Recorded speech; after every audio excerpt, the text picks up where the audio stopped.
Unwritten contains mature language, content, and themes. Please listen with care. Do you struggle to find the right selection at your local convenience store? Do you have 3 errands to do but don't have time to go to 3 different places? Then come to Big Box. We'll satisfy all your customer needs. From home decor to top technology assistance to local factory source grocery selection. We have it all, only at Big Box. Come on in. Big Box, Big Box, come and get what you need. Big Box, Big Box, half the price at twice the speed.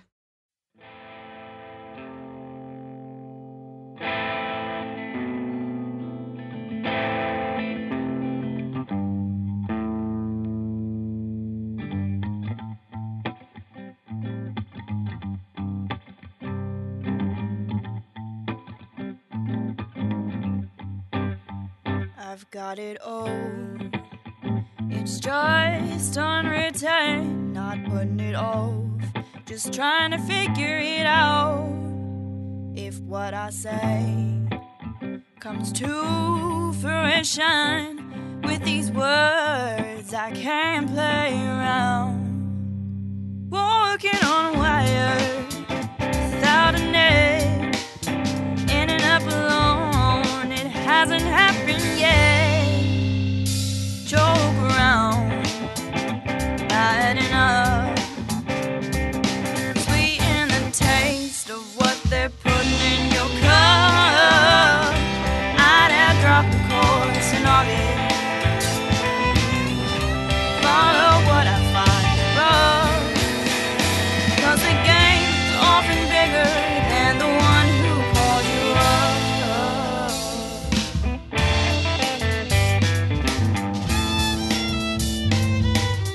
I've got it all, it's just unwritten.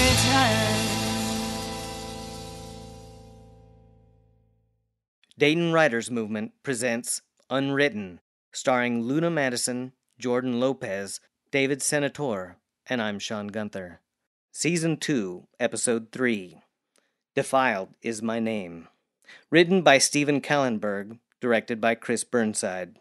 Also starring Donald Smith, Sarah Amar, Connor Peterson, Tim Madden, Carly Reisenhoover-Peterson, Norb Wessels, Zach Duncan, Amanda Schrader, and Aaron Ryan. Elaine and Chelsea are in Chelsea's car and nearing her apartment. So, I need to finish school. I'm only 1 class short, but I lost my teaching position, so I would need to get a filler job just to pay rent. Right. And on the subject, I don't even have a place to live. I understand, so... What can I do? I would need a place that's cheap, Yup. that's still close to campus in case I can go back. Uh-huh. It wouldn't even need to be that big. I don't have much. Hey, can I maybe stay with you just for a little while until I find a place? My place? Yeah, I can probably make that work.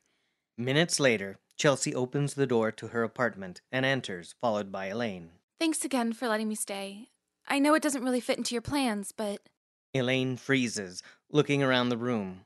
Glittery hand-cut letters hang across the ceiling that read, "Welcome home, Laney." Elaine's laptop sits on the coffee table, alongside copies of The Age of Innocence, Crusade for Justice, and Edgar Allan Poe, A Tree. We're a bit cramped, but I was able to snag stuff from your old apartment before your parents cleaned it out. Elaine recognizes her own suitcase, stuffed to bursting. On the couch itself are fresh sheets, a small comforter, and... Is that my favorite pillow? It's your favorite pillow case. Did you ever look at the stains on that pillow? Gross. Thank you. It's not much, but it's, insert cliche word for where I live. You're the best. Hold on.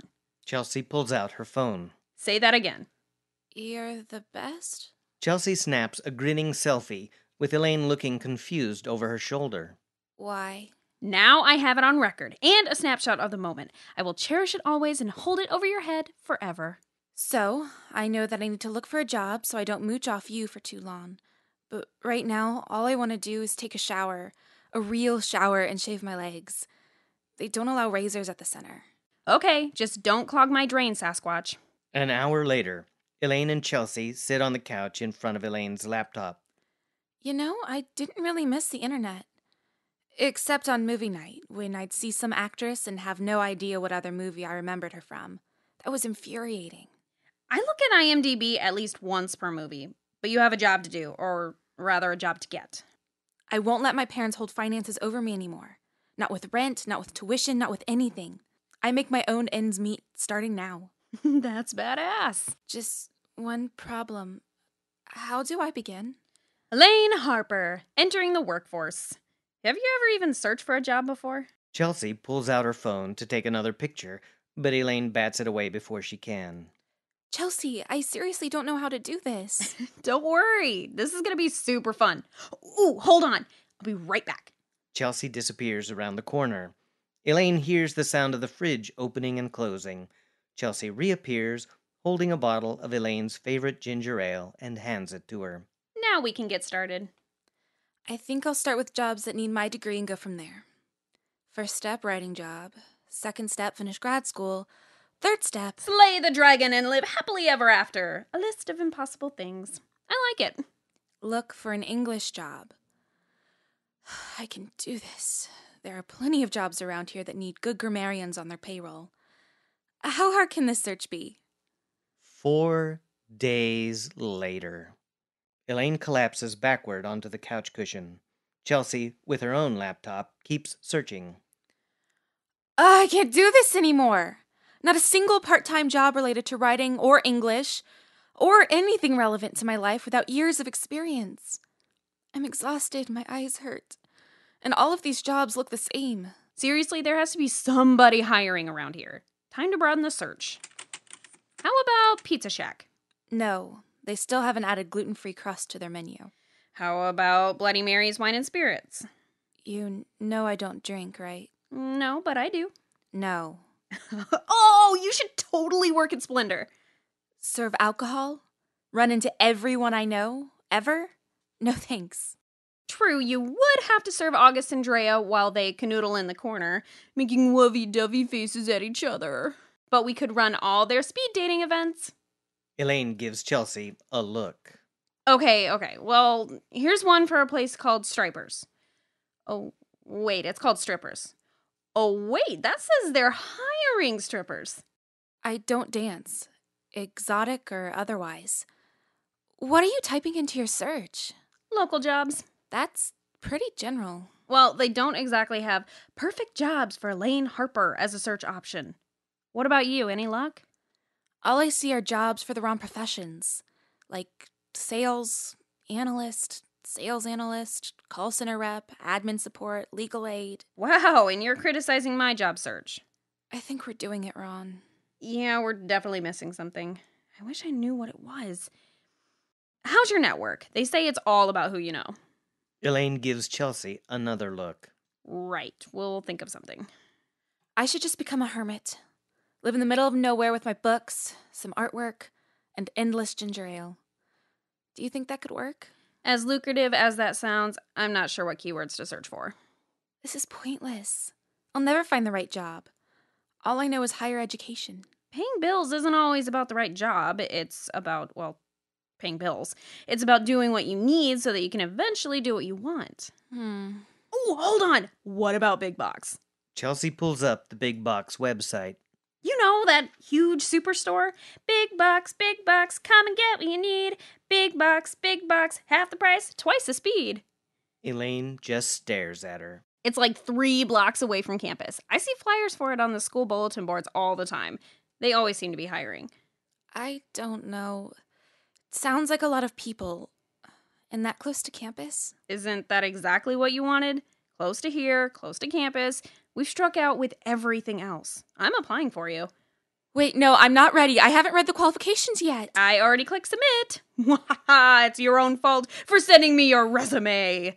Come on, Lainey, live dangerously. The worst that can happen is you don't get it. No, the worst that could happen is I get it and they make me the greeter.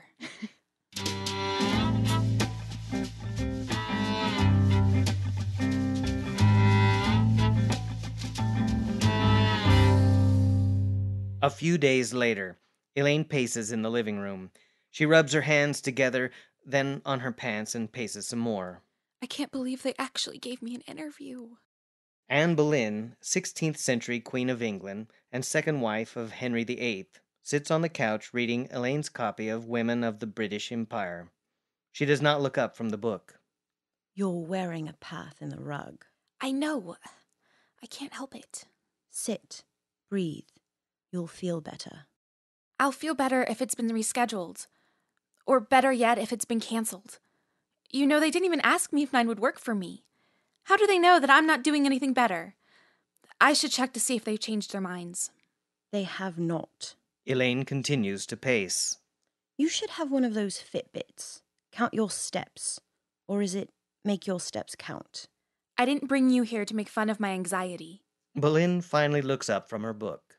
Yes, and I'm very glad that you're choosing to summon me only when needed.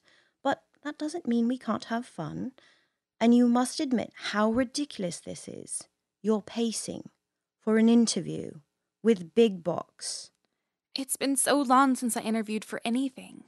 And even longer since you interviewed for something you didn't want, didn't believe in, but desperately needed. Exactly. What should I do? Well, you already know what you want. You must now learn what it is they want. Give them what they want to hear. Control the room at all times, but let them think they have the control. So that was the ticket for you and Henry VIII. Please, just Henry, dear. And yes, I knew what I wanted, and then learned how to get him what he wanted. Sex. No, not sex. In fact, the denial of it. By refusing to be his mistress, I ensured that he thought of nothing else. I always used my brain first. Mind over body, my dear. We have that in common. Right. And he broke up with the Catholic Church to marry me. And then he had you killed. You really must work on your subtlety, or tact, or maybe just sympathy on the whole. Yes, he had me executed. Men are fickle that way.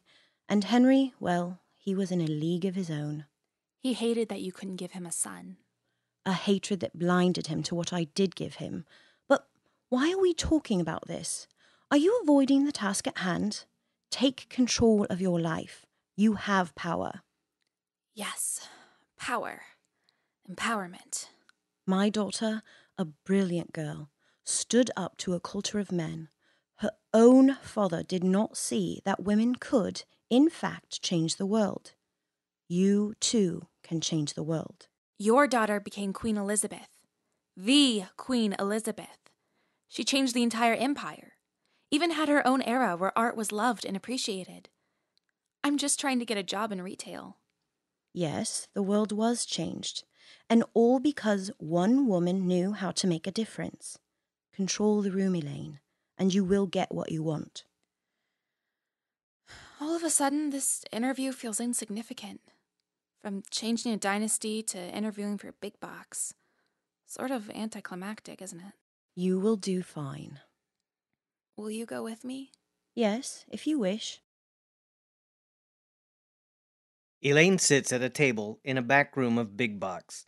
3 other people are her age or a bit younger sit on her side of the table, and an empty chair stares at them from the other side.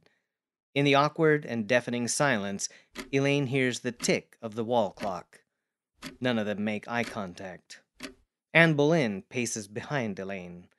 Finally, Chuck Tortle, the short, stout, 40-something Big Box manager, walks into the room and sits in the open chair. All right, let's get this over with. Welcome to your one and only Big Box interview, where you place all your hopes and dreams on the line for this great opportunity. You 4 have applied for our one creative brand specialist position. This role requires exceptional written and verbal communication skills, work ethic, initiative, and customer service. This series of questions from corporate will help me evaluate you and make sure you aren't criminals. So, why don't you each tell me your name, criminal status, and what interests you about this job? Hi, I'm Cassidy. I'm a biology major here at the university. I don't think I'm a criminal. What interests me about this job is working for your pet center. Great, we're understaffed in that department. Do you have any previous work experience? No. Okay, do you have any pets? Well, I had a fish once, but it died. That is the stupidest thing you could have said. Why do you want to work at Big Box? Oh, I get school credit towards my major. Are you majoring in running a cash register? You better check on that credit. Okay, what about you? What's your deal? Hi, I'm Max. I'm not a criminal. Unless caring too much is a crime, then lock me up. I applied because I don't want to work for a good boss. I want to work for a great boss. I'm great with people and do all my work to the max. And your name is Max. Never make that awful wordplay joke again. Max ignores the slight, smiles, and winks. Boleyn leans over Elaine's shoulder. He winked. He just winked. Did anyone see that? Elaine cracks a small smirk. Is something funny, miss? Let's hear from you. Okay, my name is Elaine. I'm a university graduate, and, I need to pay bills. Give a bit more, dear. So I can finish grad school. Now make it seem like you want to be here.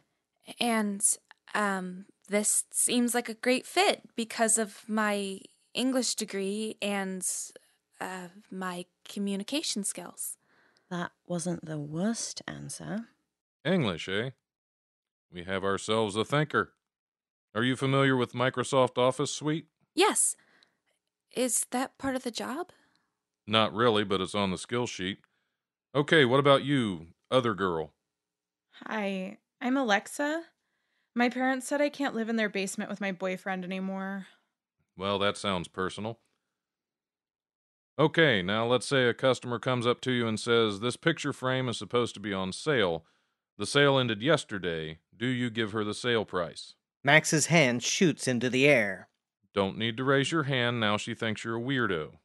I would give her the sale price and then offer another item and give that a discount too. The customer always comes first. The customer does come first, but that's because they have money that we want. You would cost us a lot of money if you did that every time. How about you? I would say no. You should have come in yesterday. Try a different store. Women have friends. She might complain to them, costing us even more potential business, and we never recommend our competition, ever. I would say we can't give you the sale price, but if you buy it anyway, here's a free fish. She's buying a picture frame. What does that have to do with the fish? Let's see if English degree can say something smarter than that. Think about what everyone else just said. Figure out what he wants to hear. Think. I would say, let me see what my supervisor can do for you. It looks like we can't bring back the sale price at this time, but I noticed that there are some other picture frames that are currently on sale. Good. Keep going. And with our competitor match guarantee, you won't find better prices anywhere else. Competitor match guarantee? So she doesn't complain to her friends because she's a woman. Well done, dear. Okay, 5 points. There are points? No. Okay, now I have a question that I technically have to ask, even though it's stupid. Corporate likes the outside-the-box stuff. If you were marooned on a hot, deserted island and could only have one fruit for company, what would that fruit be and why? Oh, I would have a grapple. It's like a grape and an apple. To the max! Why mess with a good apple? And I warned you about that joke. Next. I would take a strawberry, because honestly, who doesn't like a good strawberry? I'm allergic. Next. I would take a potato. They're good, they're tough. You can have hash browns, french fries, home fries, mashed potatoes. You can do anything with a good potato. Not a fruit. Next. Okay, no pressure. We need something tough like a potato, sweet like a strawberry, and it must survive in hot weather. And Chuck clearly likes apples. Don't mess this up. I think I might take a pine apple. They're tough and professional on the outside, they're sweet on the inside, and they thrive in hot climates. Huh, that's actually a good answer to a pointless question. An awkward silence passes as Chuck scribbles on his sheet. Can I change my answer to what she said? I'd still bring a potato. Days later, Elaine rides in the passenger seat as Chelsea drives her to her new job. Big day today. Are you nervous? Why would I be nervous? All I have to do is not be late and impress a new boss and learn all there is to know about big box and interact with people. Lots and lots of people. No pressure, right? Is it hot in here? Why are my hands sweaty? Calm down, Lainey. Deep breaths. You're good. You can do this stuff blindfolded. Oh, blindfold. That sounds like a good idea. If you can pick a thesis topic, I think you can stock produce for a couple of hours. You got this. Chelsea pulls up to the main big box entrance. Are you sure about this? I can still turn back. I can probably squeeze into your giant bag and come to work with you. Get out of here, you weirdo. But there are people. Go, or you'll be late. Reluctantly, Elaine gets out of the car and looks on as Chelsea drives away, like a dog whose owner has just left the house for groceries. Elaine walks through the automatic doors into Big Box. Although she's been to this store plenty of times during her years in grad school, she looks lost and out of place. You look lost and out of place. Elaine turns and sees Devin Gray, a young man in his 20s. He's wearing blue jeans, a big box polo shirt, and stylish, full-rimmed glasses. I'm here for my first day. Ha! I knew you looked familiar. And by familiar, I mean completely new. I'm Devin, by the way. Come on, meeting's about to start. Am I late? No, but the boss will probably say you are, so be prepared. Devin leads Elaine into a small meeting room near the front of the store. A large group of employees, all wearing the same big box polos, sit in chairs or stand along the back wall. Chuck stands at the front of the room. All right, turds, let's get down to business. Hold on, Charles. I got a new recruit. Who are you? I'm still Devin. Not you. Who are you? Devin turns to Elaine. That's actually a good question. Who are you? Elaine Harper. Oh yeah, Pineapple Girl. You're late. See me after. Sit down. Now, who has my numbers? An employee stands and gives Chuck a clipboard with all sorts of graphs, charts, and figures on it. Well, what are you still standing around for? Sit down. Okay, what do we have here? Looks like sales were down overall yesterday. And who knocked over the shirt rack in the clothing department? The employees look around uncomfortably. Devin, smiling, points at himself. I had to reorganize the entire rack yesterday, and you know how much I hate having to do your work. Also, none of you got a single customer to fill out our very small feedback questionnaire. So basically, you guys suck. Let's do better today. Now get to it. Good talk, Charles. Chuck ignores Devin. Elaine approaches her new boss. Hi, I'm, sorry I was late. What? Oh, I already forgot about that. What do you want? You told me to see you after. It's my first day. Oh, right. Let's see. Who can I pair you up with for today? You, Toadstool, come here. Show Pineapple Girl the ropes, and get her a name tag. I'll do it. I won't have customers for a little while. Fine. Devin will get you a name tag. Get out. It's lunchtime at Big Box. Elaine brings her packed lunch outside and sits down on a bench. She quickly texts Chelsea. Why did I let you sign me up for this? I have to deal with people. The public. And I had to watch a wildly misogynistic video about workplace harassment. My boss is like a drill sergeant. Merchandise is apparently a verb. P.S. I hate you. Elaine puts her phone away and pulls out string cheese and a bunch of grapes. Hey, Elaine! Devin walks out through the automatic doors and heads toward Elaine. He's carrying a bag of pretzels. The break room is inside. It's the one labeled break room. Just wanted some peace and quiet. Me too. I enjoy the peace of the packed parking lot and the quiet of the nearby freeway. Oh, and all the nature. If you squint, you can see a tree back behind the Red Lobster. Wow, is that a squirrel? Devin sits down next to Elaine. How do you like it, this being your first day and all? It's fine. After the grand tour and Oscar-winning training videos, what did Chuck have you do? I'm moving everything from aisle 7 to aisle 9. Wow, he started you on the fun stuff right away? Tomorrow will never live up to all this glory. Elaine nods dismissively and pulls a strip from her string cheese. So, if you had to pick, who would be your favorite? I don't want to be rude, Devin. I'm just trying to have a quiet lunch. Ah, I appreciate the directness. I was thinking you'd be polite and let me annoy you for at least the first 5 minutes. So you came out here with the express goal of annoying me? Elaine, I'm hurt. After all we've been through, I met you this morning. you would just assume that me saying I came out here to annoy you meant that I came out here to annoy you? Elaine concentrates on her string cheese. Fine. I can take a hint.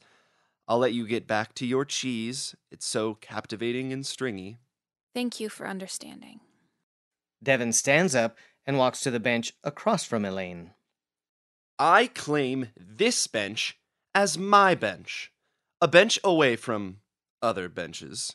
A place to be alone with my thoughts on my bench. My private bench. Elaine cracks a smile before quickly turning away. Devin begins to place pretzel sticks on the bench, spreading them out. Needed the room anyway. These benches aren't big enough for 2 people and their lunches. What are you doing? Shh! Did you just shush me? I came out here for the solitude and silence. You cannot be. Elaine, please. Devin spells his name with pretzels. You're ridiculous. Yes, but I only had enough pretzels to spell Devon. Elaine rolls her eyes and finishes eating her cheese and grapes.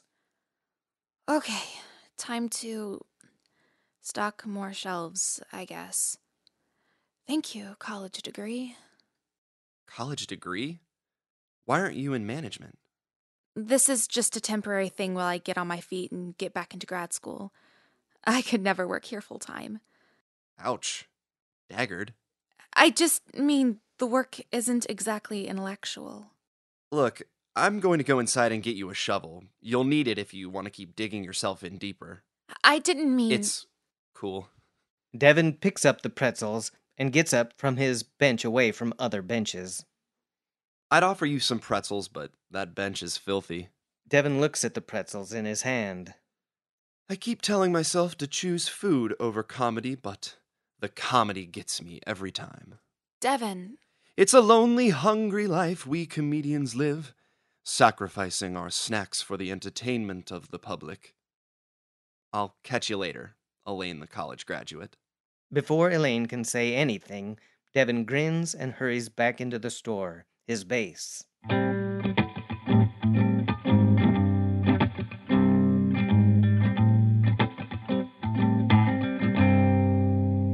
Chelsea sits at her desk, putting finishing touches to some paperwork. She stuffs the papers into a large envelope, licks it shut, and puts it into a basket on her desk. Gerald opens the door before Chelsea can respond. Chelsea, so you are here.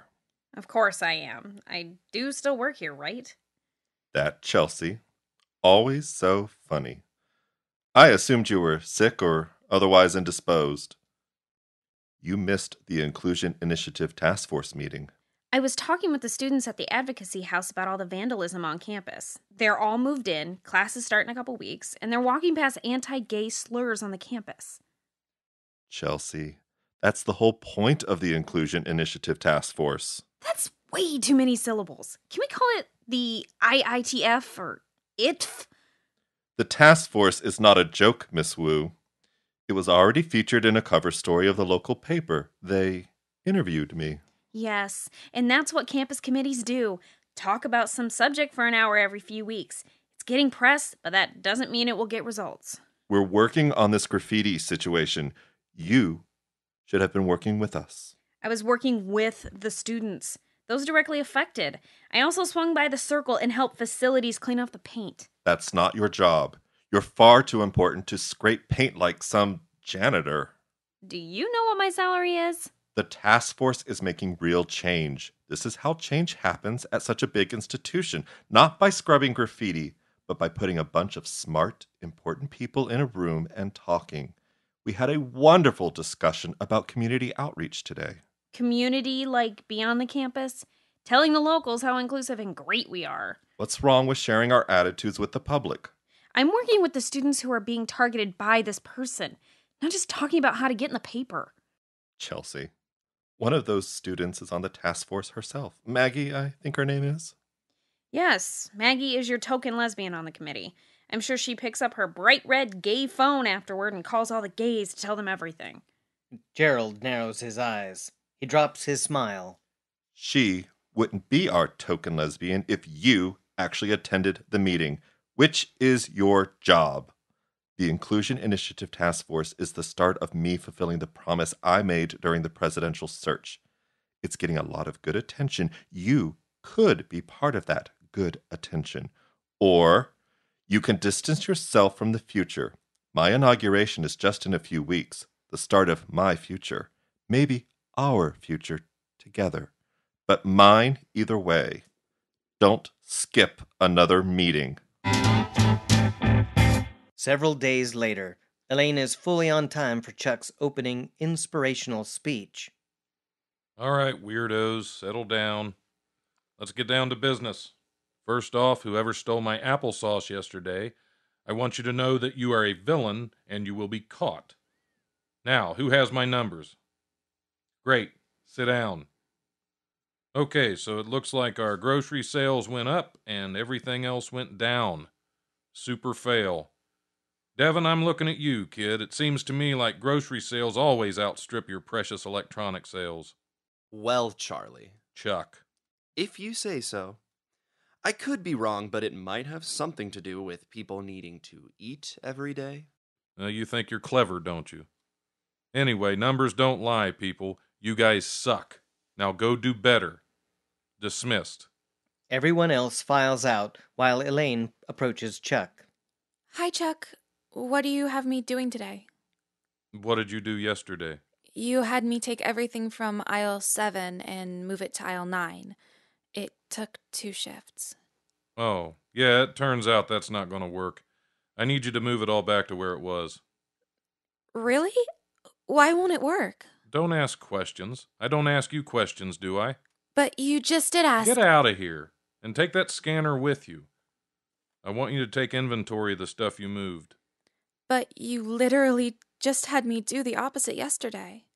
And I changed my mind. I hate to break it to you, Pineapple Girl, but this is about revenue. This whole business comes down to revenue. I have a certain number of employees and a certain amount of money.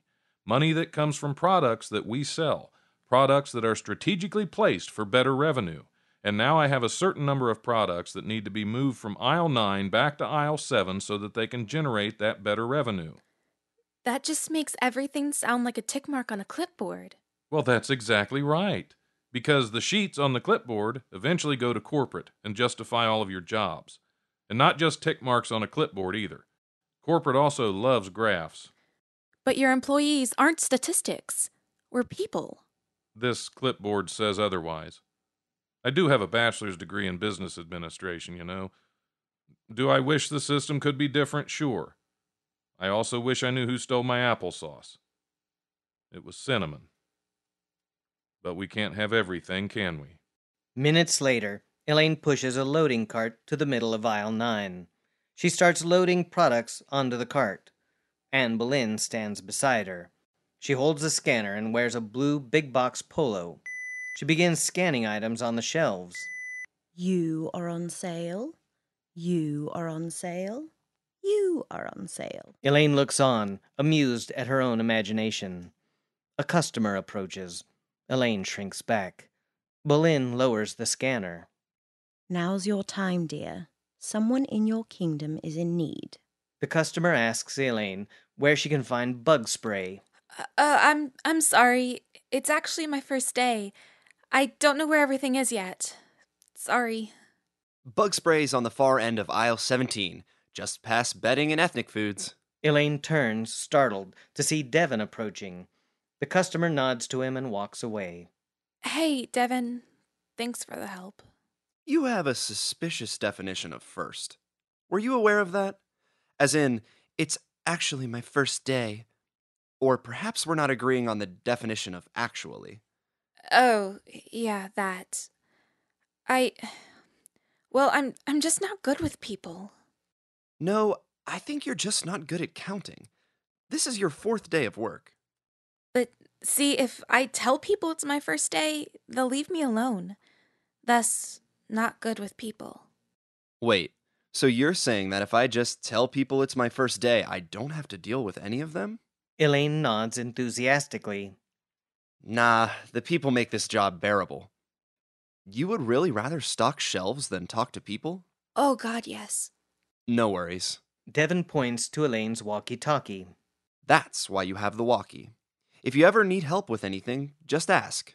Someone's always listening. That sounds ominous. I just mean that someone will help. Anytime. I don't know. I don't even like calling to order pizza when I'm hungry. I need at least an hour to work up to it. Nah, it's easy. Here, watch. Devin holds up his walkie-talkie and pushes the button. Hey, does anyone know what flavor of applesauce Chuck lost today? I found one. Cinnamon. Did you find cinnamon applesauce? Sorry, this one's chocolate. Wait, this isn't even applesauce. It's a pudding cup. Sorry about that. Pudding is nothing like applesauce. Get back to work. Devin lowers his walkie-talkie and shrugs. Chuck really wants that applesauce. Seriously. I gotta run back to electronics, but don't hesitate to ask me for help, okay? Elaine nods. Devin juggles his walkie-talkie as he heads to his department. Boleyn points to Elaine's walkie-talkie. You see, you have the tools and their willing support. All you must do is find how to best utilize their strengths to support your weakness. And it works the other way too. Later, still intimidated by the walkie-talkies, Elaine wanders over to the tech deck to look for Devin. She's nearly there when she freezes. August is standing at the help desk, facing the other way. Elaine dives behind a kiosk of movies as August looks around, trying to find an employee to help him.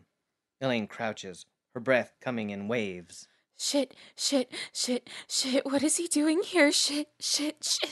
Boleyn sits on the floor beside Elaine. She wrinkles her nose at August. Well, they do sell everything here. He may just be shopping. He's certainly not looking for you, unless Chelsea told him you're working here. Elaine's eyes widen in fear. August notices the kiosk and saunters toward it. Oh no. August browses the movies on one side of the kiosk, while Elaine claps her hand over her mouth on the other. Never did see that one.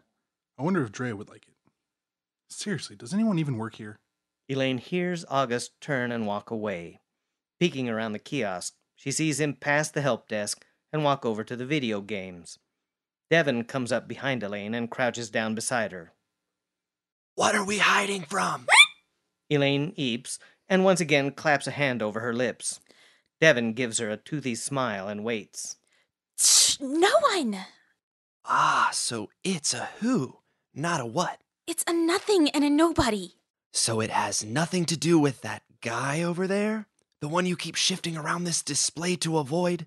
No, I came over here to ask you a question, but I clearly should get practice with the walkie-talkie, so I'll leave now. Elaine starts to crawl away. Oh, no, you don't. You're not getting away that easily. Time for some customer service. Go assist that dude. He looks like a lost puppy. I can't. Are you telling me that you wouldn't help a lost puppy if you saw one? Are you the devil or something? I don't do customer service. You do it. This is your kingdom after all. Touché. But this is too much fun. You do it. It's easy. Just say, "Hi, my name is Elaine. How can I help you?" He already knows my name. So this is about him. Elaine glares. If he knows your name, then it should be even easier. No, he can't see me here. Are you embarrassed to work here? Rude. It's not like that. We have history. No, we don't. All I did was get you a name tag and put a training video in the VCR for you. No, August and we have history. Ah, the pup's name is August. All right, but if I do this, then you owe me. Not really, but you do have to talk at lunch. We work together, but I know nothing about you. And you've seen the other people that work here. I could use a normal friend. But I'm not normal. I'll take that as a yes and a thank you. You're welcome. Devin stands up and walks over to August. Hey there, I'm Devin. Welcome to the tech deck. Do I know you? You look familiar. I don't think so. Oh, weird. Well, what can I do for you? I'm looking for a new link cable for my flashback system. What are you playing? Mostly Wrath of Olympus 2. Greek mythology. Good choice. The story is a bit unoriginal, but the DLC made it so much better. And the co-op mode. Right? I like sniping with the golden arrows when my buddy tanks for me. I keep trying to get my fiance to play. I was born to tank. Always looking for a good sniper. You'll have to give me your gamer handle. We can play sometime. The link cables are over here. Follow me. They just met, and I'm pretty sure they're friends now. How does he do that? Bolin peeks around the kiosk and watches Devin and August depart. People are social creatures, built to fit together. What Devin does is not magic, Elaine. If you stop mystifying human interaction, you might be able to learn how it actually works.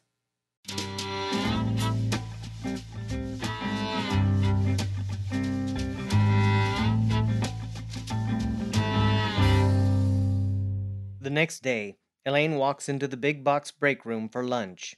Devin sits at the table with his lunch already out. He gestures to one of the seats. There she is. Papa Squat, astronaut. Happy Friday. Elaine grabs her lunch from the fridge and sits across from Devin. So, aside from running into August, who I assume is your parole officer, how do you like it here? Are things slightly less new than they were a week ago? He is not my parole officer.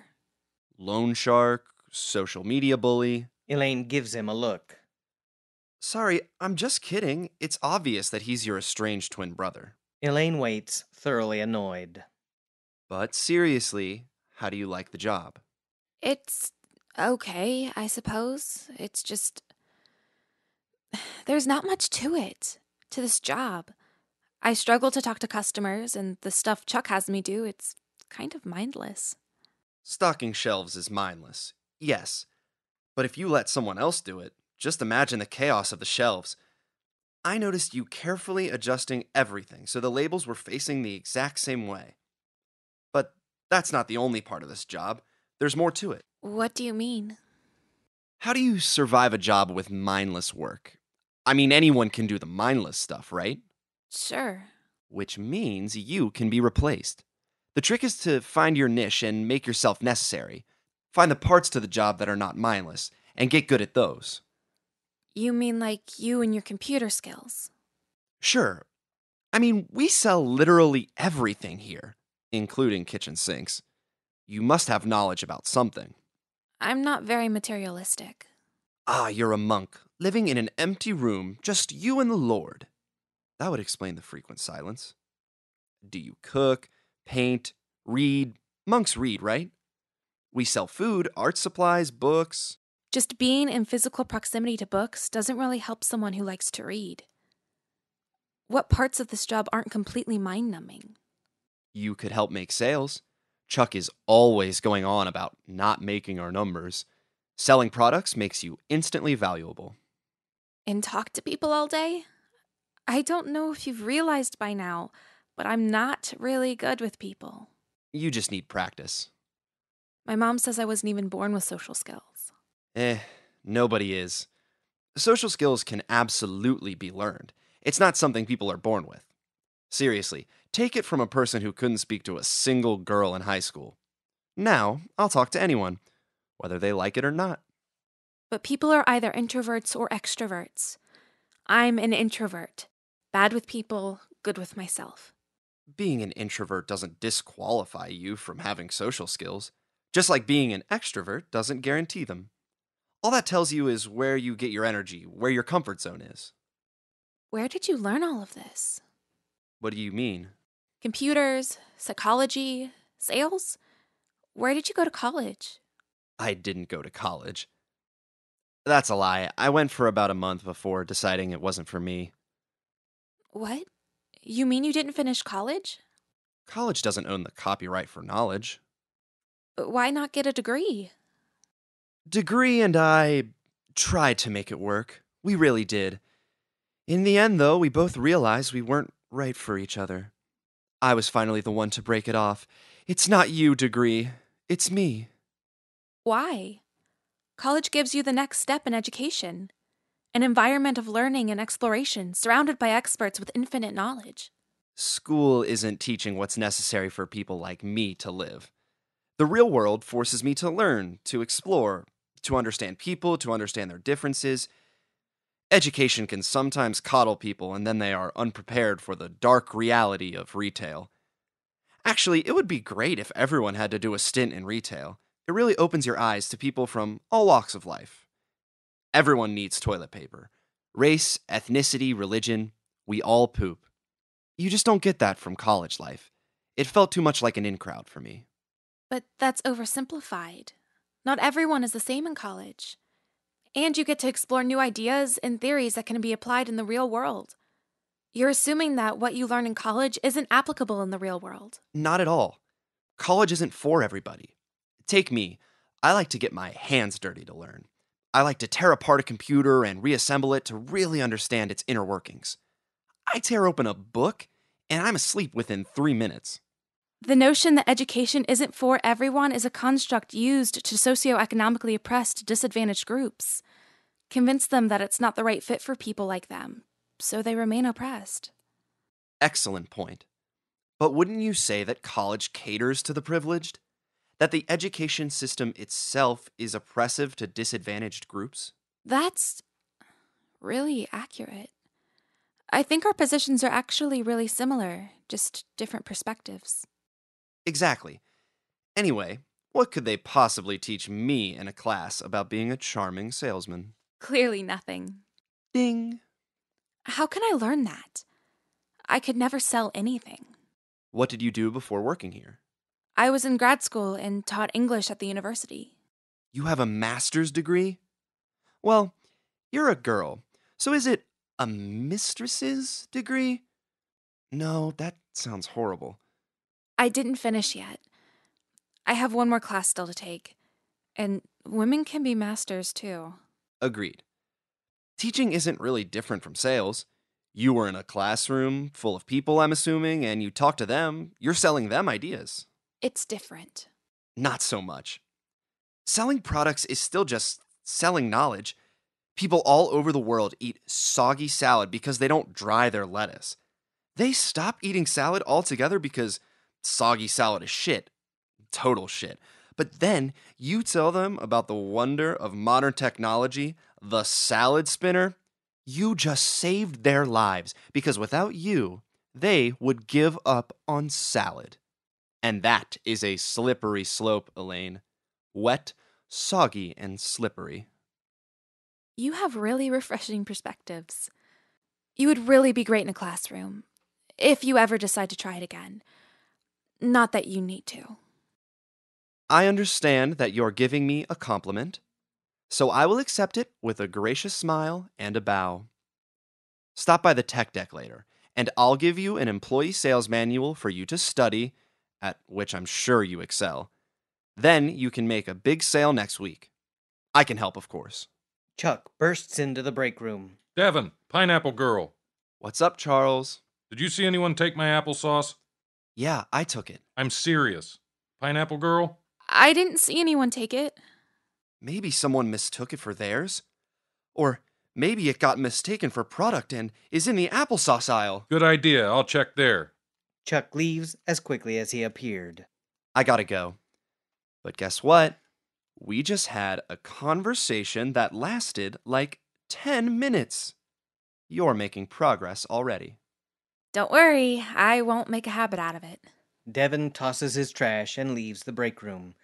Boleyn sits down beside Elaine and steals one of her plantain chips.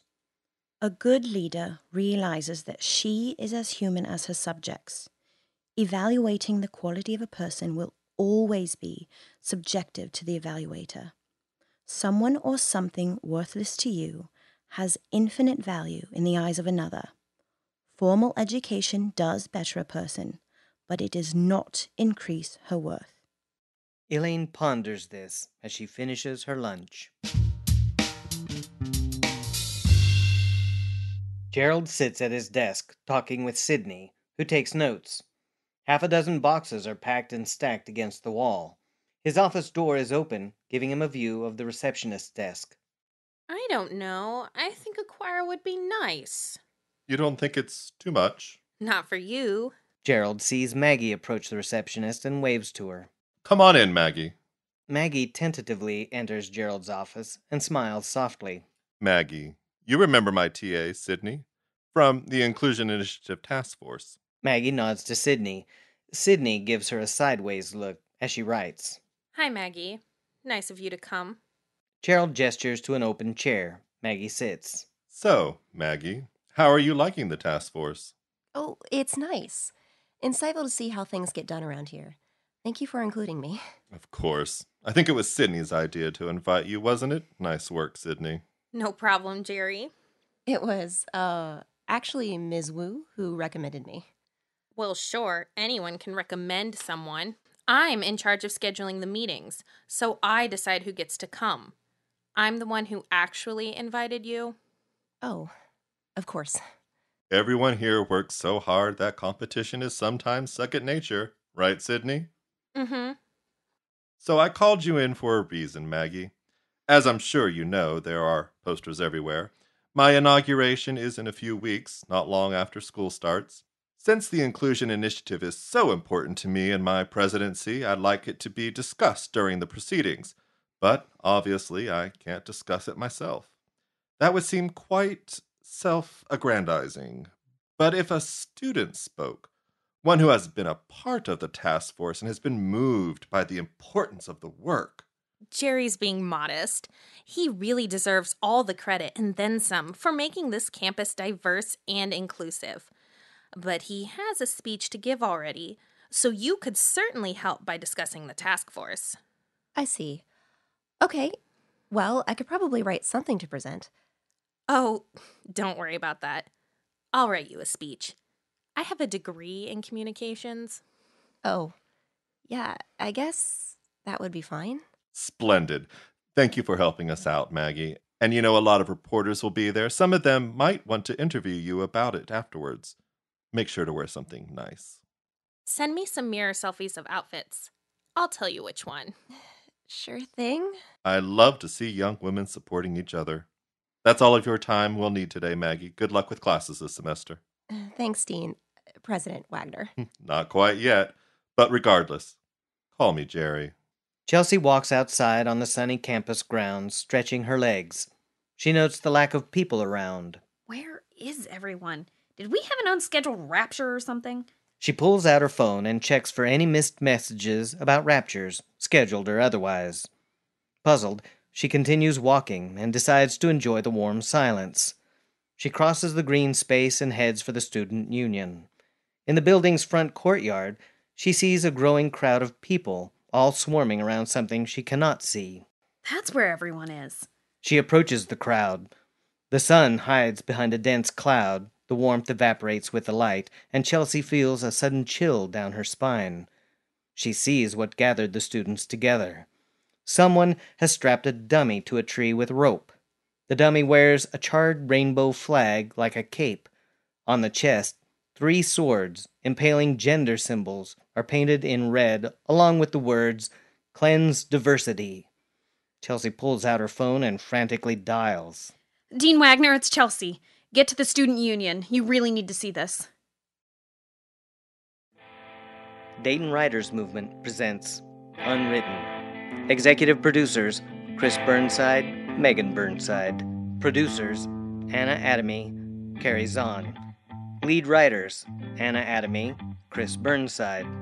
Story by Anna Adamy, Chris Burnside, Amanda D., Joey Ferber, Jana Gomes, Kathy Holt, Cece Hutton, Stephen Kallenberg, Grace Poppy, Tavis Taylor.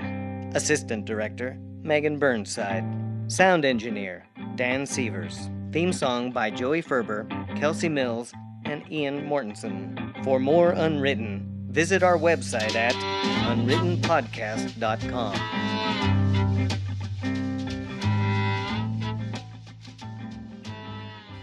Hey everyone, this is Jordan Lopez, voice of Chelsea Wu. I wanted to thank you all for listening and remind you to rate and review Unwritten on iTunes. Every review helps us show higher in the rankings. Be sure to follow us on Facebook or Instagram and Twitter at DWM Presents. Thank you.